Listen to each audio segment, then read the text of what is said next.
Hi, I'm Xuebin and welcome to this short video lecture on processing geographic data, what ESRI calls geoprocessing. I've subtitled this talk An Introduction to Problem Solving Using GIS, mainly because I will talk about how do we do geoprocessing in ArcMap, and especially use the model builder tool, but I also talk in general about how do we do problem solving using GIS. First of all, model builder is just one implementation of what is generally known as a data processing model. A data processing model is used to describe a stepwise data-centric approach to simple programming, where we have a series of simple operations that are chained together to perform complex operations. They are not unique to ArcGIS. You'll find this type of data processing model in many different tools.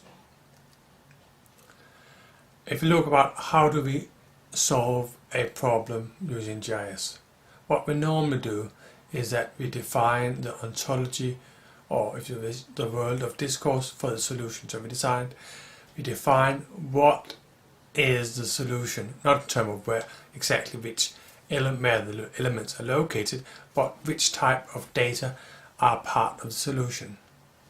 Then we iteratively substitute these elements with something that we can represent using existing data, or we can collect within a manageable amount of data collection.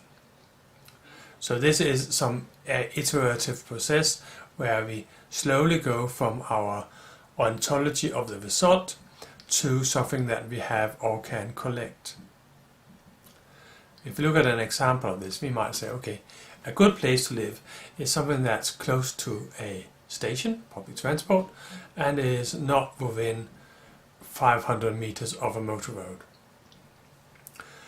These data sets say, term motor road, where can we find that? Well, we could go to Kortforsyning and download the roads, and then from there do some manipulations to extract the motor roads. Once we have the motor roads, we can apply a 500 meter buffer around them, and then we have these areas that we do not want to live in. Our public transport stops can be found from Banen Denmark, that have the stations, or from Rejseplanen, where we have both stations and bus stops. Then we can apply a buffer around these, and then we can find the good places by taking those areas that are close to a public station, and then but not close or not within our 500 meter buffer around our motor roads. So that's our approach. This might look like something like this if we draw them. Say a nice place to live is close to public transport and not within 500 meters of a motor road. We can find motor roads and we can find close to public transport. We can create a buffer around the motor roads, and we can create a buffer around our public transport areas. And then we can find areas that do not intersect. So we want something that is not the intersection, which we might call an erase. So we could take one layer, and then we could our good places close to public transport, and then we could erase or find the non-intersecting areas of our motor road. So that's how we do it. Simple. The way we should read these diagrams, and many of the tools that do data processing use this symbology. We have our round ones, which are data, our round blue ones, and these yellow squares, they are operations. So we go from data to operation to data to operation to data.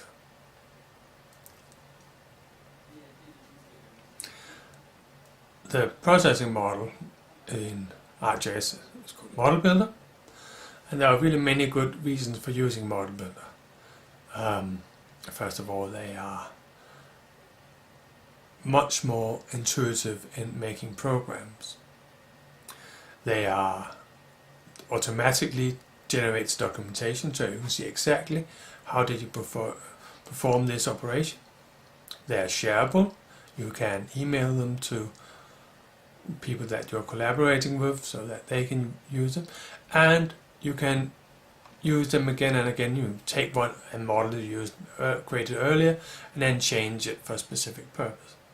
I mean, of course, what not in the slide is that you quickly found out that using the individual tools one by one is a relatively time-consuming process, and it's difficult. If you create an error, you'll have to do the whole chain of operations again. That's much easier if you have a model. You just say run the whole model again, and you have corrected your original errors. So I should have included something about them being more easily usable for correcting errors. Why not to use model builders? Well, you can use programming. You can go in, typically when we're talking about spatially enabled software such as ArcGIS or QGIS, it's typically the programming language Python, which is the interface language, and we can then go in and program the operations in Python. That has advantages that you have much more powerful looping and different conditional operations. So some of those things you can't do in Model Builder, and there therefore might be reasons why you would like to use real programming, but it's relatively seldom that you have that type of problems.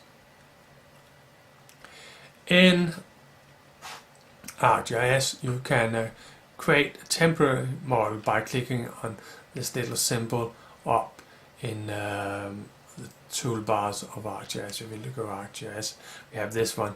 This will create a temporary model. That is not recommendable, apart from if it is really temporary, something you just want to do here now, quick and dirty, get rid of it, and that's it. If you want to save it for later, then that's not really a good solution. Now you want to create a permanent model. Where you do that is that you, in the toolbox or in ArcCatalog, go and create yourself a toolbox.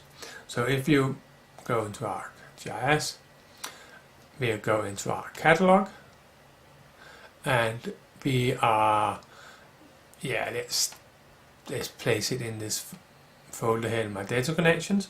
I can right click and can say new, and I can say toolbox. Okay, I'll call it nice place to live. Yeah. So now I have this nice place to live toolbox that I can use. Inside this toolbox, if I click on it, I can then say new and model, and then I can start creating my model. So now I have my model tool up and running. So I've created a toolbox by right clicking, saying add toolbox, and in that toolbox I right click it and said add model. If you do it in the toolboxes window, it's a wee bit more difficult. And I said I am strongly considering not using the toolboxes any longer, because they are a wee bit by now I find it better to use things in ArcCatalog generally. But if you do it in toolbox, you'll have your toolbox window, and then you will click here, and then you'll say that you want to add a toolbox. Then you want to find the place where you want to do it again, and you'll see I got it there. I'll just create a nice place to live, but that's not quite, sorry. You create your database by, your toolbox by creating it up here, new toolbox, and then you call it nice place to live. You click outside it, click on it, and say open, and now you have your nice place to live down here, and then you can do your new model inside that.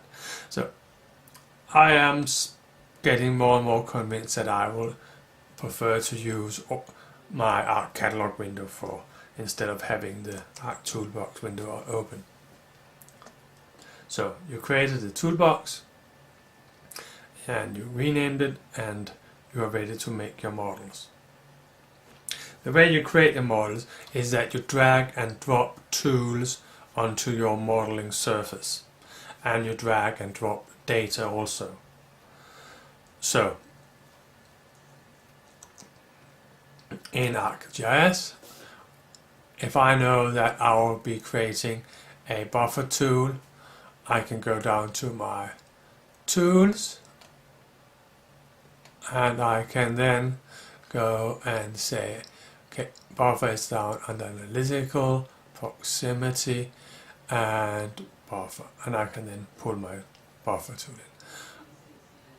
I know for this exercise that I'll be needing some data. I have loaded the data already, they are here. I have my motor roads, or main roads in Copenhagen, and I have my train stations. So like this. So we've got them there, and we have our modeling tool here.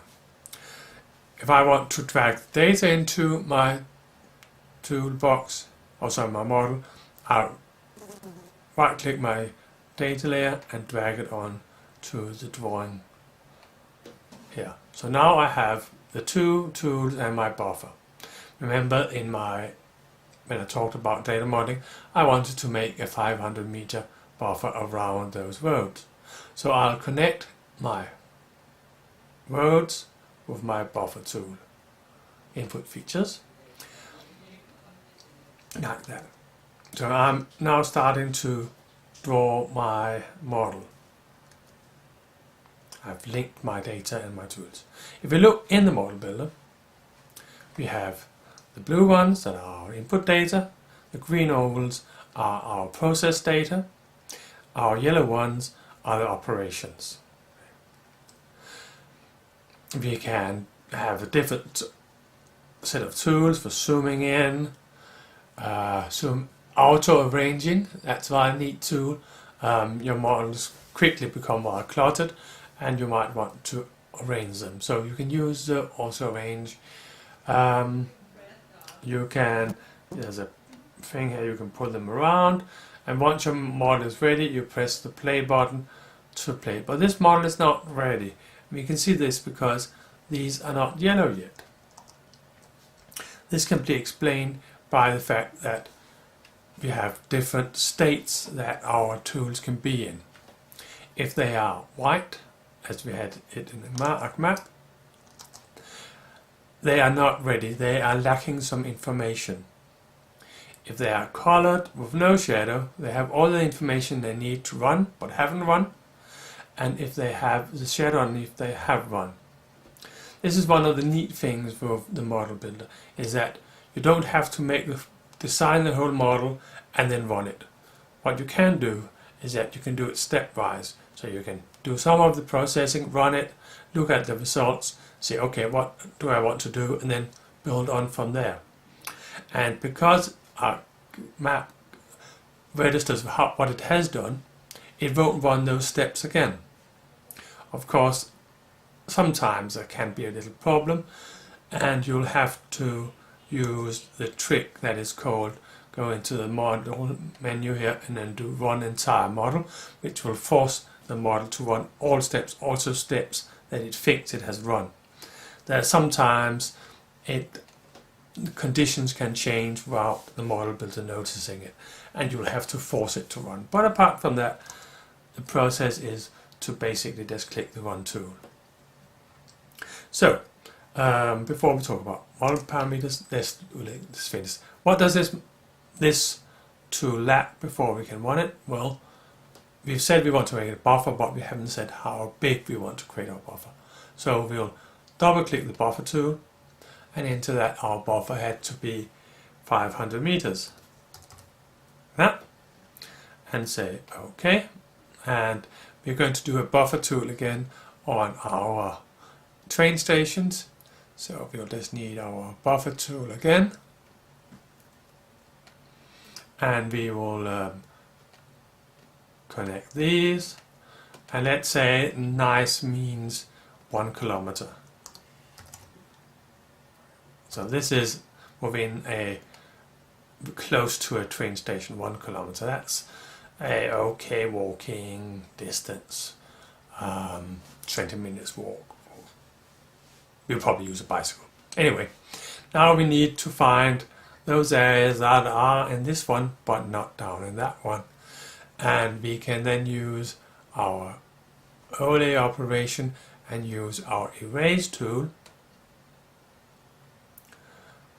So the erase tool is the cookie cutter that leaves the dough outside the cookie. So this is our cookie cutter and this is our dough, and we want that part of the dough that is not inside the cookie cutter. So we will connect these, and now note what happens. It asks me, what is this? Is it input data or is it erase data? Well, in this case it's relatively obvious. This is the input data, and this one down here is our erase data. If in doubt, you can double click it and you can see there's the classical help. If it's not, help is not displayed, we can hide and display help, and if you need more help you can click on this help tool and it will show the extra help for this tool. So here we can, and if we have found out we've done it wrong, we can go here and here, and then we can change what is our input layer and what is our erase layer. But we've done it correctly. And the only thing we now have to do is that we have to say, I want to see the result of my model.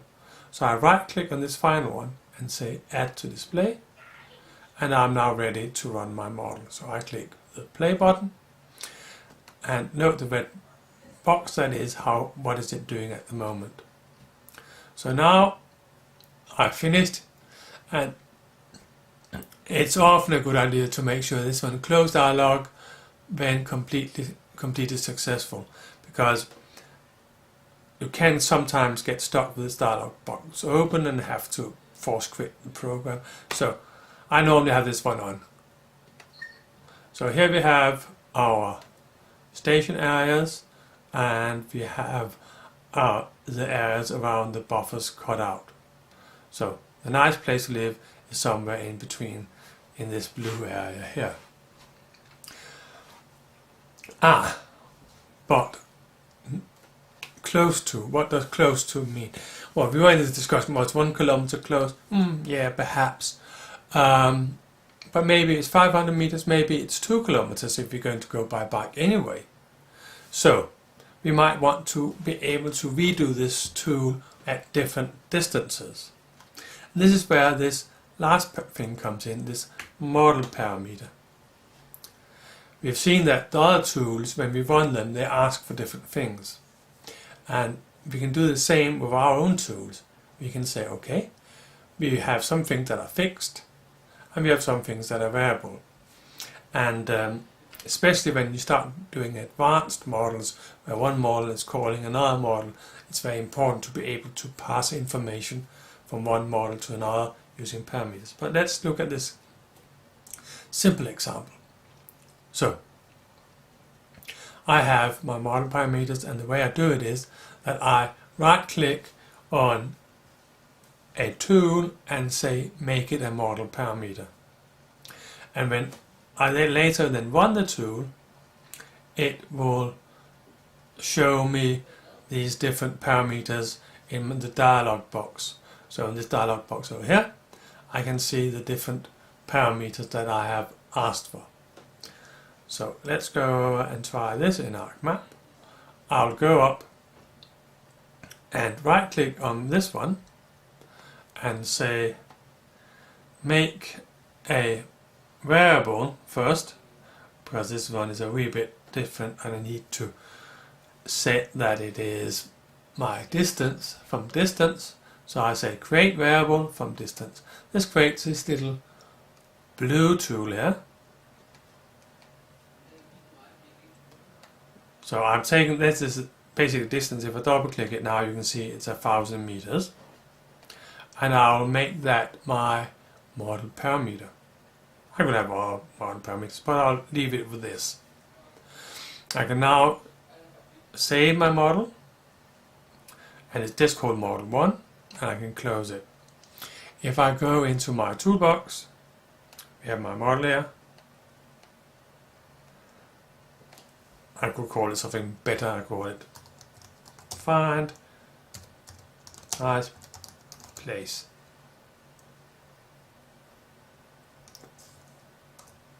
Like that.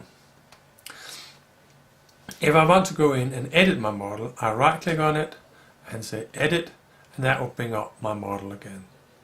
If I just want to run it, I double click it, and I can then say, okay, I want this distance to be not 1000 meters, but let's say 2000 meters, like that, and then say okay.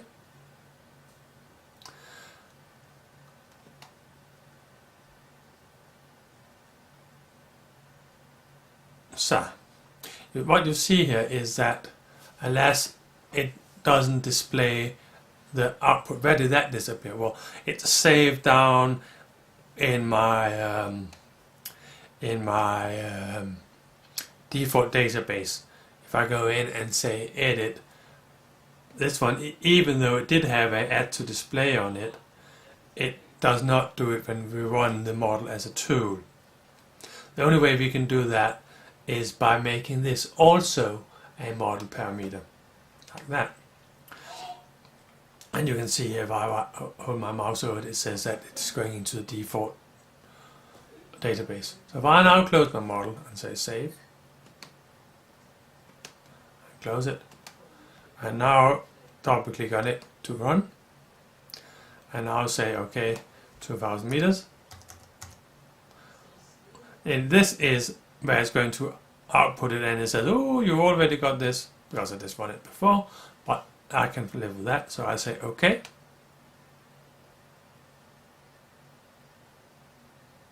And now these are displayed on the screen. So if you want the output to be displayed, you also have to go in and make your output layer a parameter. Otherwise, when you run models as tools, the output is not displayed. So that was it for this short introduction to using Model Builder in ArcGIS. Hope you like it. See you. Bye.